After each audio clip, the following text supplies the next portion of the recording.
You never quite notice how still a small town can be until you come back to it carrying grief. I had just left a relationship of 2 years, a slow, quiet unraveling that left me a little hollow and more directionless than I cared to admit. I was in my early 20s, living about 30 minutes outside Manchester, New Hampshire, back in my childhood home with its wallpapered walls and smell of lemon polish. My grandmother had taken to keeping the house like a shrine since my grandfather passed. She said cleanliness was a form of worship, and maybe it was. I didn't argue. It was she who first brought me back to church. I tagged along more out of loyalty than conviction. Her faith was like stone, unshaken, even after losing the man she'd been with for 60 years. She never cried in front of me. Just smiled and said, "He's with the Lord now." And though I didn't believe it the way she did, there was something comforting about sitting beside her in the old wooden pews, the scent of beeswax candles and musty hymnals filling the sanctuary like incense from some older world. I remember the exact Sunday she appeared. The congregation had risen for the closing hymn when I saw her. Third pew from the front, seated alone. Her hair was a wild mass of dark curls, coiled like ivy around her shoulders, and her skin caught the stained glass light like polished olive wood. But it was her eyes that caught me most, hazel, but deep, like they held something behind them. Something old. I knew everyone in that church. Had for years. Yet I had never seen her before. When the final "Amen" echoed off the rafters, I found myself watching her rather than the cross. She stood, turned slowly, and our eyes met like something rehearsed in another life. I didn't intend to speak to her. But I did. We ended up outside under the rusted steeple bell, where the older folks chatted about the sermon and the young ones slipped off to their cars. She was wearing a green coat with a brass pin shaped like a feather. I complimented it. She smiled and said, "It was my mother's." Her voice was softer than expected. Almost careful. Her name was Kaylee. "Are you new here?" I asked, though I already knew the answer. "In a way," she replied, eyes glinting. "We just moved nearby." Sort of. That word, sort of, hung in the air longer than it should have. We spoke for only a few minutes, yet I left feeling like I'd known her longer. Like I'd remembered her, somehow, from a dream I couldn't quite place. That night, I couldn't sleep. I kept thinking of the way she'd looked at me, not with flirtation, but with recognition. As if she saw something in me no one else ever had. And I swear, just before I drifted off, I heard a voice whisper a name I didn't recognize. Not hers. Mine. But not the one I'd been given. It began innocently, as most strange things do. After that first meeting, I found myself lingering at church longer than I used to. My grandmother was thrilled, thinking maybe I was coming back into the fold. She didn't ask questions, just patted my hand and passed me the same hard candy she always carried in her purse, the kind that tasted like rosewater and age. Kaylee returned the next Sunday. Same pew. Same quiet posture, hands folded in her lap like a page from an old painting. I sat one row behind her. I don't know if it was coincidence or fate, but halfway through the liturgy, she turned slightly, as if looking at the altar, and her eyes met mine again. Brief, but knowing. After the service, I didn't hesitate. I caught her on the stone path leading to the parking lot and struck up conversation again. This time it flowed easier. We laughed. She teased me about being too serious, and I mocked her for pretending to pray when she clearly hadn't sung a word of the hymns. She smirked and said, "I don't need the words to know the tune." We exchanged numbers before we parted. And just like that, she was in my life. The texts came slow at first, simple, light, playful. But over the days that followed, the pace quickened. She always responded just before I started to worry she wouldn't. Her messages were short, clever, sometimes oddly poetic. She never over-explained, never rambled. Every sentence felt curated, like each word had weight. When I finally asked about her family, she deflected. Said things like, "That's a dinner conversation," or, "You wouldn't believe me if I told you." I figured it was flirtation, but something in her tone, even through text, felt like a warning wrapped in charm. Eventually, she gave me bits and pieces. She lived with her mother and a stepfather, but there was tension there. I didn't press. She told me she had transferred to a nearby college but never named it. When I asked what she studied, she said, "Languages, though none I'll ever use. That one stayed with me. Late one night, I scrolled through her Instagram. It surprised me how empty it was, barely any followers, no comments, hardly any photos. The few she had were scenic, old buildings, leaf-covered trails, a lone raven perched on a power line. In one, her shadow stretched long across a salt flat under a pale sky. No tags. No location. Just a caption that read, "Not everything casts a shadow." I stared at it longer than I care to admit. I brought her up to a friend once, Nathan, someone who knew most of the folks around town. I showed him a photo I'd saved from her profile, one where her face was partially obscured by her curls. He squinted, shook his head. "Nah. Never seen her before."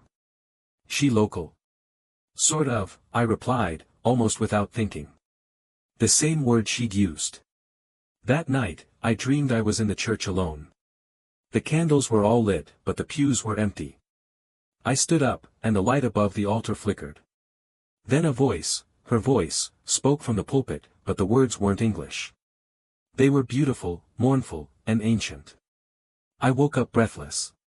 The strange thing was, the melody from the dream stuck with me into the morning. And I couldn't shake the feeling I had heard it once before, but not in this life. The deeper I leaned into knowing her, the more she seemed to recede, like mist the closer you reach. Kaylee wasn't shy exactly, nor aloof. She was present, warm even, but always with a veil. She answered questions like someone ducking behind curtains, revealing just enough to keep me curious, never enough to feel sure. It wasn't frustrating, not yet. It was magnetic. Her number in my phone came with no last name. Just Kaylee. The first night we talked, truly talked, I remember lying on my bed with the lights off, staring at the ceiling while her voice buzzed softly in my ear. She told me about the way her mother used to braid her hair before bed, and how she hadn't let anyone touch her hair since moving. I asked if she missed where she came from. She said, there wasn't much to miss. Just a lot of noise.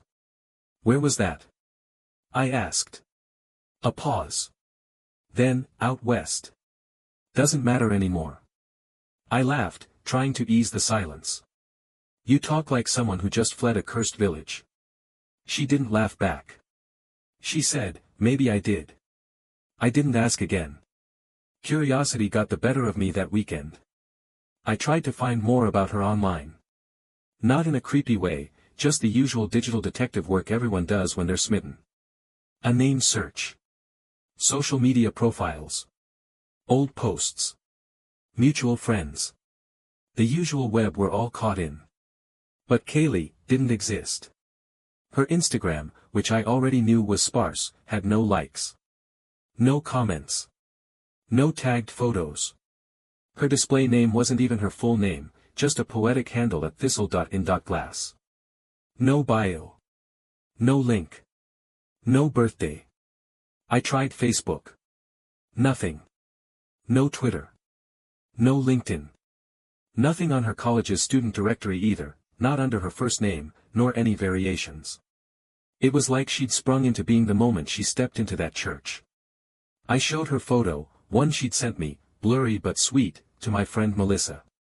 She was always plugged into the town's online grapevine. Pretty, she said. Is she homeschooled or something? I've literally never seen her. And I know everyone. That word again. Never. It started to feel like a refrain. I shrugged, pretending I wasn't unnerved. Maybe she's just private. Melissa raised an eyebrow. Or maybe she's fake. But she wasn't. She was real. I knew that. I had touched her hand outside the diner on Wednesday, had seen the faint scar along her collarbone when the wind lifted her coat. People don't imagine details like that.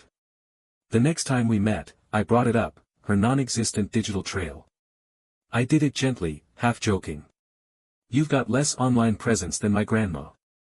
She smiled in that same tilted way, the way people smile when they're hiding something sweet or sad. I've had to start over, she said. A few times. Old stuff doesn't follow me. Why? I asked. She didn't answer. Just sipped her tea. I remember that moment vividly, because her fingers were wrapped around the cup like she was warming her soul through the porcelain. And her eyes, hazel, shadowed, watched me with a stillness that didn't match her age. "You ever feel like you've been someone else before?" she asked, voice light, but not playful. I hesitated. "You mean like, in a past life?" "No," she said. "More like, you woke up one day and forgot the person you were supposed to be." I didn't answer. But I did remember a dream I used to have as a child, of wandering down a hallway where every door led to a different version of my bedroom. Each time I opened one, the bed was slightly wrong. The light came from the wrong side. My name was whispered differently.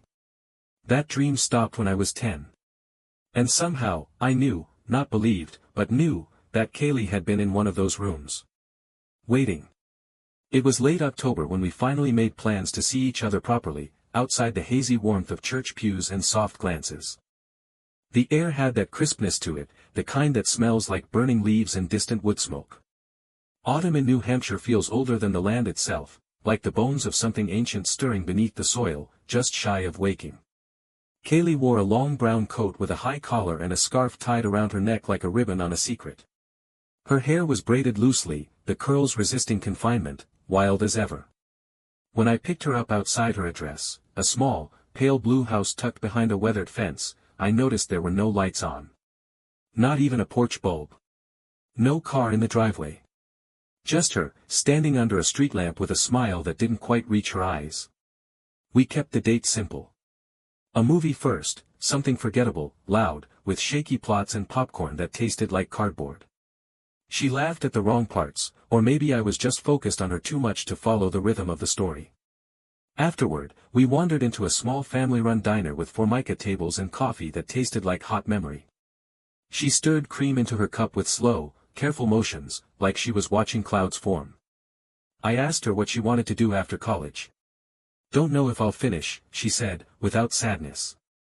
"I don't like buildings that trap time."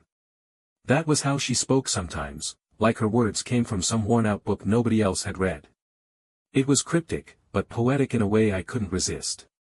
Over dinner, she told me more about her family, or rather, hinted at them. Her mother was sickly, always tired, like someone who'd been singing in her sleep for too many years. Her stepfather, she said, drank too much and said less than he drank. Her biological father, though, that was where the shadows seemed to gather. Was he worse? I asked carefully. She nodded. He wasn't a man. At least, not in the way you'd think. He didn't look right. Even when I was a kid, I knew something was off about his eyes. I felt the hairs on my neck rise. There was no dramatics in the way she said it. No bitterness. Just fact, like she was describing the weather. "Did he hurt you?" I asked. She hesitated. Then, quietly, "Not the way you're thinking. He watched. All the time. Even when he wasn't there." I didn't know what to say, so I reached for her hand instead. She didn't pull away. Her fingers were cold, but steady. We left the diner around 9. Neither of us wanted the night to end, and the silence between us had softened into something that felt like trust. I suggested a drive.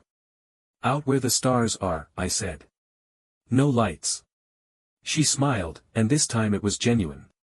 We took the old 2-lane highway that snaked through the woods past Wyndham. No streetlights. Just trees and the road and the soft drone of tires on asphalt. I rolled down the windows slightly, letting the cool air drift in, and Kaylee closed her eyes like she was breathing in something more than wind. "You know," she said, "I like it best when the world forgets you exist." "That a good thing?" I asked. She didn't answer right away. "Sometimes. If the world forgets you, they can't find you either." "Who's they?" I asked. She opened her eyes slowly, looked at me. But before she could speak, the car lights flickered, just once, and something shifted in the air. Like the woods had suddenly leaned in closer.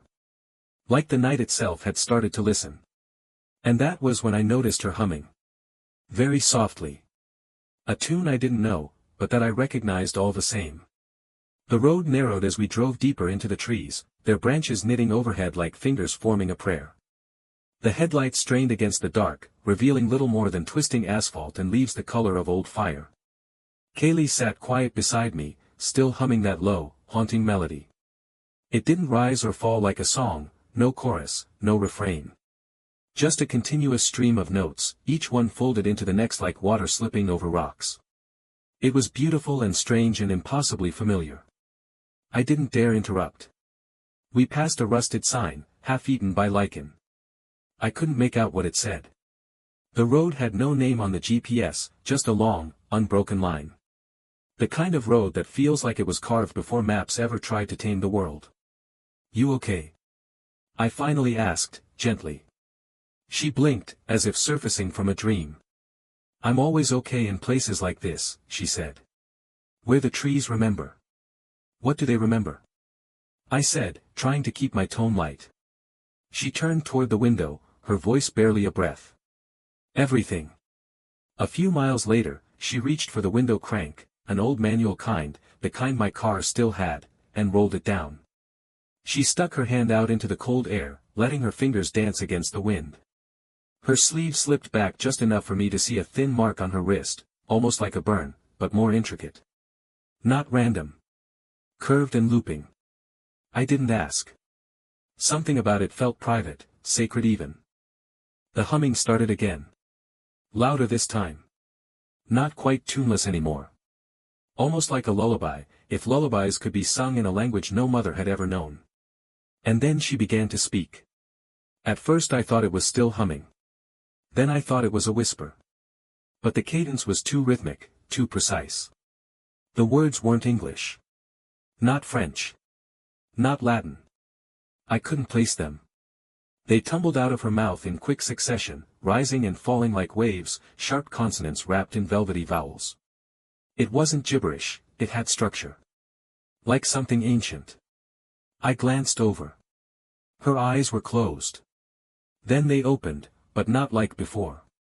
They rolled upward, revealing only white, the irises buried beneath the lids. Her head tilted ever so slightly, and her lips kept moving, faster now. Her voice deeper, almost layered. As if there were two voices speaking through her. One human. One not. My hands gripped the wheel. Hard. "Kaylee." I said. "Hey. Are you okay?" She didn't stop. She didn't blink. A low vibration started to fill the car, like the dashboard itself was humming with her voice. I felt it in my teeth, in my ribs. The lights flickered again, just for a heartbeat, but long enough for the forest to feel suddenly, visibly closer. I swerved slightly, heart pounding. "Kaylee." I shouted. Still nothing. Just that voice, that language, pouring from her lips like a spell recited by someone who hadn't meant to remember it. The radio came on by itself, static and faint crackling, as if tuning into something ancient buried between frequencies. That's when she screamed. One word. Loud. Harsh. The kind of sound that doesn't come from the throat, but from somewhere far deeper. I nearly drove off the road. The car veered, tires shrieking on wet leaves as I wrestled the wheel back under control. My breath came in gasps. And then, silence. She went completely still. Her eyes rolled back down, hazel once more. She turned to look at me. Not at me. Through me. I wanted to speak, to ask if she was okay, but something in her stare froze the words in my throat. Her face was blank, unreadable, like a mask someone had forgotten to animate. Then, very quietly, she said, "He's listening now." I didn't ask who. I didn't dare. She didn't move for a long time after that. We sat in that ancient silence, no music, no wind, no sound from the outside world. The car crawled forward slowly now, as though the road had grown heavier beneath us. Kaylee's voice had stopped, but its echo still clung to the inside of the car, like smoke after a candle's been snuffed. I kept glancing at her from the corner of my eye. She hadn't looked away. Still staring at me. Still that same empty, vacant gaze. It was unnerving, but not in a horror movie kind of way. This wasn't screaming or blood or obvious panic. No. It was worse. It was cold, wrong, like someone had scooped her soul out and left the shell behind. Then her head tilted, ever so slightly to the left, as though listening to something I couldn't hear. My hands were trembling now. The steering wheel slick beneath my fingers from sweat I hadn't noticed. A cold knot had settled in my stomach, coiling tighter with every heartbeat. I pulled over onto the gravel shoulder, the tires crunching beneath us like bone. The woods pressed in close on either side, thick and dark, whispering with wind that hadn't been there a moment before. It felt like stepping out of time. Like nothing would move again unless we did. I turned off the engine. The headlights stayed on, casting pale beams into a curtain of trees. She was still staring. "Kaylee," I said again, barely above a whisper. "What just happened?" She blinked, once. The kind of blink that looked mechanical, practiced. Her lips parted, but no sound came. Then, she began to move, but slow. Jittery, like someone waking up from anesthesia. Her arms twitched, her hands clenched and unclenched. She leaned forward, resting her elbows on her knees, and let out a low, shaky breath. And when she finally looked up at me again, her eyes were normal. Beautiful. Human.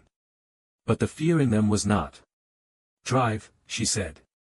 "What? Now. Please." There was a desperation in her voice I hadn't heard before. I obeyed without argument, pulling back onto the road. The tires struggled briefly on the gravel, then found grip, and we began to move again. Trees swayed gently in our periphery, but I couldn't shake the feeling that they were watching. For a while, we didn't speak. The silence between us was louder than the engine.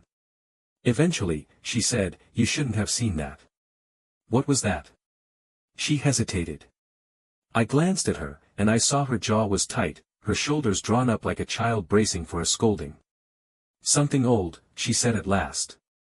"Something that doesn't like to be remembered." We reached a clearing, a spot where the woods pulled back just enough to see the stars. I parked again, needing a moment to breathe. Kaylee got out of the car. She stood in the middle of the road, looking up at the sky, her back to me. Her silhouette was thin and fragile in the moonlight. I followed her, the cold air stinging my skin. "You still don't believe me, do you?" she asked without turning around. I didn't know what to say. What could I say? She looked back at me over her shoulder, and for the briefest moment, I thought her eyes flashed white again. But maybe it was the moon. Maybe. Then she whispered something I didn't catch, and before I could ask her to repeat it, she was walking, no, running, down the embankment, straight into the woods. She didn't look back. Didn't say goodbye. Just vanished into the whispering trees like she'd never been there at all. I stood frozen in the middle of that narrow road, the engine idling behind me, headlights stretching uselessly into the dark where Kaylee had just vanished.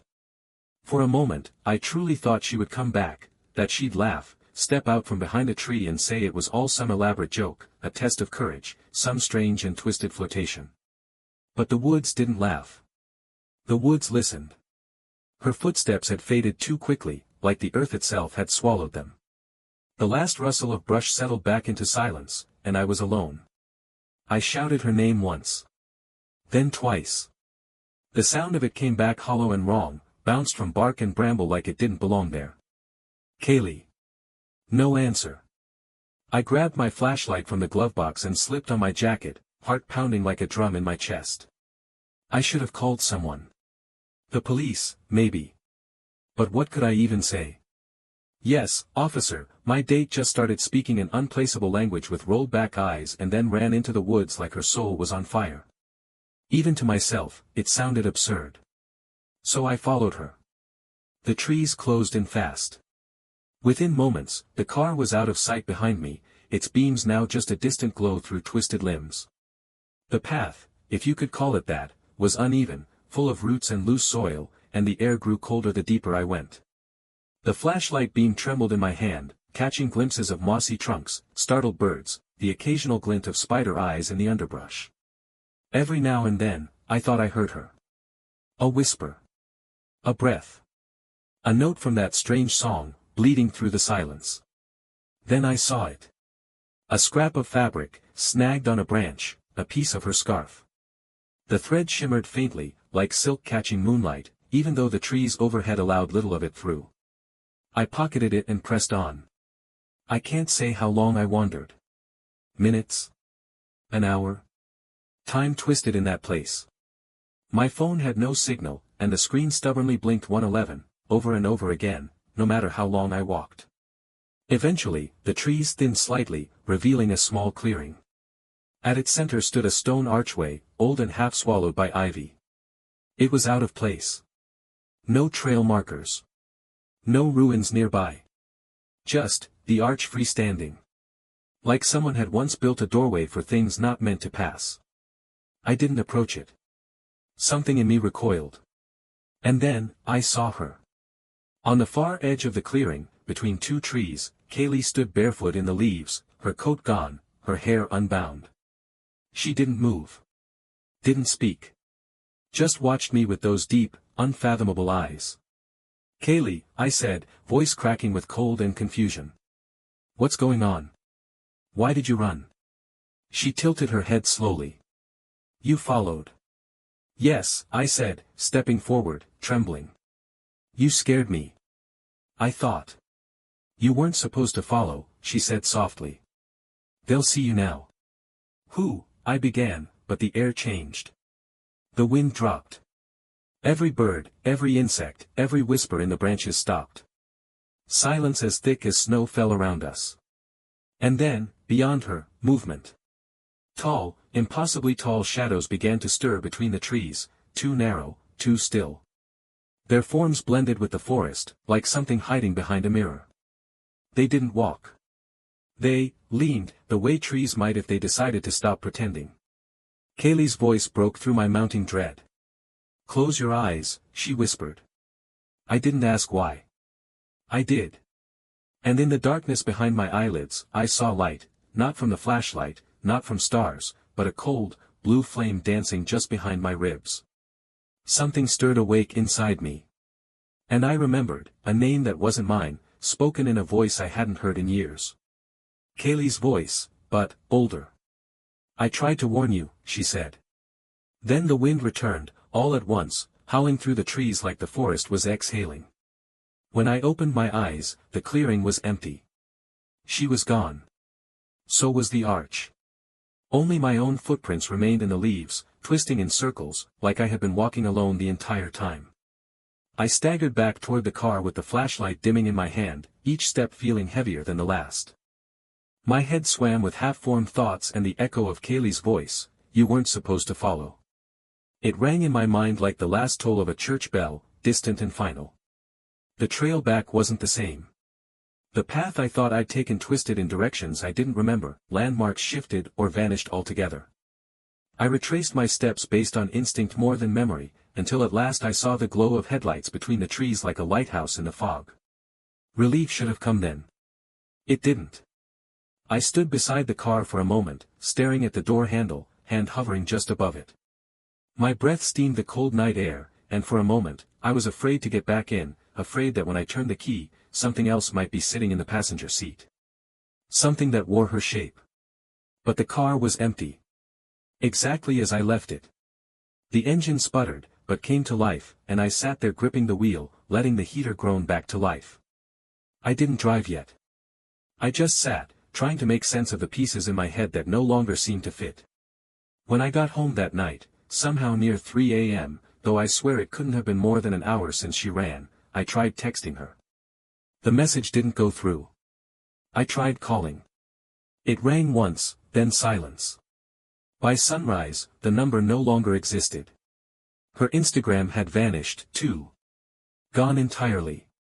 Not just deactivated, erased, as though the account had never been created. Even the few photos I'd saved, the ones she'd sent me, were gone from my phone. Not deleted. Gone. The app didn't even show them as previously saved. I reached out to Melissa again. "Do you remember that girl I showed you?" I asked, trying to keep the panic from my voice. "What girl?" she said. "The one I showed you a photo of last week, Kaylee. Dark curls, green coat." I said she was new in town. Melissa looked at me like I had asked about a ghost. "You never showed me anyone." I checked our messages, my photo was missing. I even went back to church. No one had seen her. Not the pastor. Not the congregation. Not my grandmother, who had sat beside me every week. You must be mistaken, she said gently. You always come in alone. She smiled, thinking it was grief, maybe, or heartache. I didn't correct her. I started to wonder if I'd lost something more than Kaylee, something internal, something essential. Sleep came in fragments. My dreams were filled with branches, endless woods, and voices calling a name I didn't recognize as mine, but felt like it should have been. I went back to the clearing once. Tried to find it. But the arch was gone. There wasn't even a sign the trees had ever parted. Just a wall of forest, undisturbed, heavy with the scent of pine and secrets. I walked for hours but found nothing. No scarf. No fabric. No footprints but my own. It was as though the earth had stitched itself shut behind her, unwilling to let even the memory escape. Weeks passed. The weight of her lingered. Every once in a while, I'd hear a tune, soft, strange, and turn, expecting to see her there. A flash of hazel eyes. The ghost of that knowing smile. But there was only wind. One night, my phone buzzed. A text from a number with no contact name. Just a single message. Don't look back. I stared at the screen for a long time. And I knew, in the marrow of me, that the message wasn't meant to scare me. It was a mercy. A warning. Because whatever I had seen in those woods, whatever she had become, or had always been, wasn't meant to linger in this world. And I had gotten far too close. They say obsession doesn't begin all at once. It grows in the quiet, like ivy over a forgotten grave, wrapping itself around you until you can't recall where you end and the question begins. I told myself I was fine. Told myself I was moving on. But every corner of my mind was still turned toward her, Kaylee, or whatever she truly was. I started writing things down. Not just memories of our conversations, but moments. Sounds. Shapes. The exact rhythm of her voice when she said, "They'll see you now." I would wake in the middle of the night, certain I'd heard it again, whispered through the crack in my window, or rising from the hallway like smoke from a fire that never burned. I stopped going to church. I couldn't bear it. The pew where she once sat, empty. The air around it somehow still held the scent of her, petrichor and cedar. I began walking the forest trails behind my house, not the same ones from that night, but close enough that the silence rang with memory. At first I told myself it was just for fresh air. But each time, I went a little farther. Looking for shapes between trees. Listening for the melody she used to hum. That strange, non-song with no origin and no end. Then, one day, I found the mark. It was etched into the bark of an old birch, so faint that I almost missed it. A looping symbol, two crescents mirrored back to back, with a line between them. It looked vaguely like an eye, but not quite. More like a veil. My breath caught in my throat. I didn't recognize it. But my body did. There was a memory not quite my own rising up from the base of my spine, ancient and tremulous. I touched the symbol. The bark felt warm. Over the next week, I found more. Always near clearings. Always carved deep, with tools older than knives. I took photos, uploaded them online, asking in cryptic forums. One response came through, and I still remember the words. That mark is a ward. Not to keep things in, but to keep things out. I didn't sleep that night. The dreams worsened. Or maybe they became clearer. I was standing in a black cathedral beneath a sky the color of ink, where stars moved too fast and whispered in pulses. Kaylee was there, barefoot again, standing at the center of a spiral carved into the floor.